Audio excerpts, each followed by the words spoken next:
देख रहे हैं न्यूज एक्सप्रेस।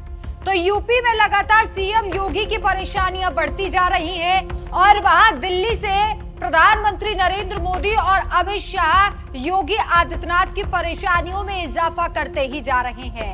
इस बार जब लोकसभा के चुनाव हुए तो ये साल 2024 प्रधानमंत्री मोदी के लिए झटके भरा साबित हुआ। कैसे? लोकसभा चुनाव के बाद प्रधानमंत्री नरेंद्र मोदी पूर्ण बहुमत की सरकार अपने दम पर नहीं बना पाए, एनडीए की सरकार बनी, सहयोगी दलों की मिन्नतें करने के बाद ये सरकार बनी। सियासी सयाने तो ये भी कह रहे हैं कि ये लंगड़ी सरकार ज्यादा दिनों तक नहीं चल पाएगी। और सबसे ज्यादा हंसी वाली बात और हैरानी वाली बात तो ये है कि 2024 के लोकसभा चुनावों के नतीजे आने के बाद से ही प्रधानमंत्री नरेंद्र मोदी के खिलाफ आरएसएस खड़ा हुआ दिखाई दिया। मोहन भागवत संघ प्रमुख जिस तरीके से बीजेपी के खिलाफ, प्रधानमंत्री नरेंद्र मोदी के खिलाफ बयानबाजी कर रहे थे, बार बार बयान दे रहे थे, इससे साफ पता चल रहा था कि इशारों में ही सही, लेकिन मोहन भागवत इस बात का सबूत दे रहे हैं कि वो प्रधानमंत्री नरेंद्र मोदी की नीतियों से सहमत नहीं है।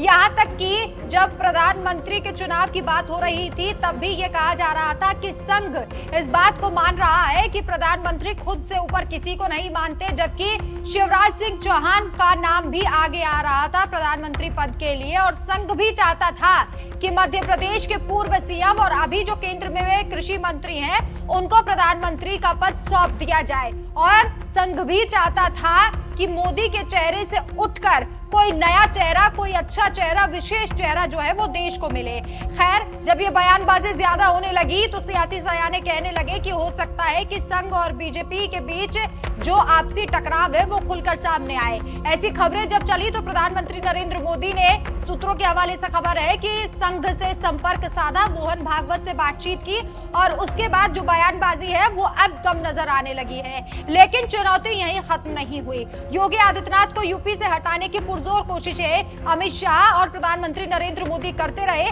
चूंकि योगी आदित्यनाथ एक ऐसा चेहरा बन गए हैं जो आज प्रधानमंत्री नरेंद्र मोदी से भी ज्यादा लोकप्रिय है। और गौरतलब बात यह है कि आपने देखा होगा कि योगी आदित्यनाथ जब लोकसभा चुनाव में उनको उतनी सीटें नहीं मिली, 33 सीटों पर जब बीजेपी सिमट गई, उसके बाद भी योगी आदित्यनाथ को बहुत ज्यादा पसंद किया जा रहा था। हालांकि 33 सीटों पर सिमटने के बाद हार का सारा ठीक रहा। अमित शाह और प्रधानमंत्री नरेंद्र मोदी ने योगी आदित्यनाथ के ऊपर ही फोड़ा था, लेकिन फिर भी वो लगातार काम करते रहे और इस बात को साबित करने की कोशिश में रहे कि उन्होंने अपनी तरफ से पूरी कोशिशें की।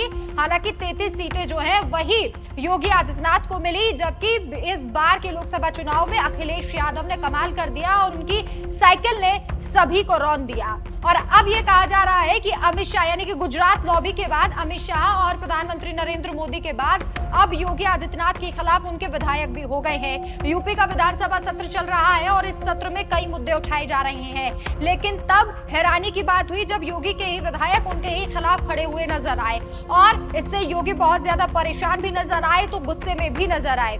दरअसल इन दिनों सिर्फ यूपी ही नहीं बल्कि अन्य जगहों पर भी, अन्य राज्यों में भी जहां एनडीए की सरकार है वहां पर खिलाफत की सुगबुगाहट तेज हो गई है। तो यूपी कैसे अछूता रह जाता। सबसे बड़े सूबे में भी अब आपसी टकराव की खबरें सामने आने लगी है। यहाँ बीजेपी के विधायक, योगी सरकार के विधायक हर्षवर्धन वाजपेयी ने अपने ही सरकार की नीति पर सवाल उठा दिए और इसका पूरे तरीके से विरोध किया है। योगी आदित्यनाथ के विधायक ने सदन में कहा, ये कानून लाने से लाखों लोग बेघर हो जाएंगे। नजूल की जो जमीन है ये आजादी से पहले से लोगों के पास है। आज आजादी मिले 75 साल हुए पर लोग 100 सालों से एक ही जमीनों पर रह रहे हैं। एक तरफ प्रधानमंत्री नरेंद्र मोदी लोगों को आवाज दे रहे हैं और एक तरफ हम लोगों से इस कानून के माध्यम से क्या जमीन छीनने वाले हैं। उन्होंने कहा कि नजूल की भूमि पर पहले से रह रहे हैं उनको फ्री होल्ड किया जाए।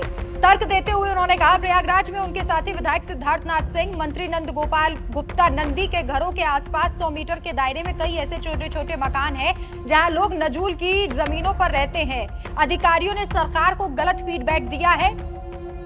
और जैसे ही सदन में हर्षवर्धन वाजपेयी ने अपनी ये मांग रखी, ये कहा जा रहा है कि योगी आदित्यनाथ उस वक्त गुस्से में दिखाई दिए, क्योंकि अभी योगी आदित्यनाथ प्रधानमंत्री नरेंद्र मोदी और अमित शाह की दी हुई चुनौती से ही बाहर नहीं निकले थे, उनकी दी हुई मुसीबत से ही बाहर नहीं निकले थे, क्योंकि ये कहा जा रहा था कि यूपी का ताज जो है वो योगी आदित्यनाथ से छीन लिया जाएगा, जिसके बाद योगी आदित्यनाथ बेहद परेशान दिखाई दिए। और अब जब उनके ही विधायक बगावत पर उतर आए हैं, तो ये कहा जा रहा है कि हो सकता है कि विधायक आपसी सहमति से ये सरकार भी गिरवा दे। और सियासी सयानों का कहना है कि योगी आदित्यनाथ इस बात से बेहद परेशान भी हैं कि अभी वो शीर्ष आला कमान से निपट रहे हैं, उसके बाद अपने ही विधायकों से कैसे निपटे। आपको याद होगा कि उप मुख्यमंत्री केशव प्रसाद मौर्य और योगी आदित्यनाथ के बीच भी तलवारें खिंची हुई हैं। ये कहा जाता है कि एक म्यान में दो तलवारें नहीं रह सकती, और अभी यूपी की राजनीति में केशव प्रसाद मौर्य और योगी आदित्यनाथ के बीच खींचतान नजर आ रहा है। हालांकि दोनों नेताओं ने दिल्ली में चक्कर लगाए, खूब भागदौड़ की, और उसके बाद कुछ तस्वीर सामने आई कि अभी सब कुछ ऑल इज वेल है, लेकिन सदन में जो कुछ हो रहा है उससे ऐसा बिल्कुल नहीं लग रहा। तो अभी योगी आदित्यनाथ चुनौतियों से घिरे हुए हैं, एक तरफ केशव प्रसाद मौर्य और जब विधायक, और तीसरी तरफ शीर्ष आला कमान। देखना होगा कि योगी आदित्यनाथ इन सभी चुनौतियों से कैसे पार पाते हैं। लेकिन एक बात तो साफ है कि योगी आदित्यनाथ की बढ़ती हुई लोकप्रियता कहीं ना कहीं उनके लिए ही घातक साबित हो सकती है, क्योंकि अब योगी आदित्यनाथ को हटाने के लिए बीजेपी कोशिशें भी कर रही है, और उस कोशिश में अमित शाह और साथ साथ प्रधानमंत्री नरेंद्र मोदी भी इसी कोशिश में लगे हुए हैं, जुगाड़ में लगे हुए हैं कि योगी आदित्यनाथ को हटा दिया जाए। लेकिन आपको याद होगा कि साल 1999 में जब कल्याण सिंह कुर्सी से हटे थे, उसके बाद बीजेपी को कितना समय लग गया था यूपी में फिर से कुर्सी पाने के लिए। अब देखना होगा कि अगर योगी आदित्यनाथ के साथ खेला कर दिया जाता है, या फिर जो खेला अभी योगी आदित्यनाथ के साथ हो रहा है, जहां विधायक उनके खिलाफ हो गए हैं, क्या योगी इस मुश्किल से पार पा पाते हैं या फिर नहीं। आपकी क्या राय है, हमें कमेंट करके जरूर बताएं। नमस्कार।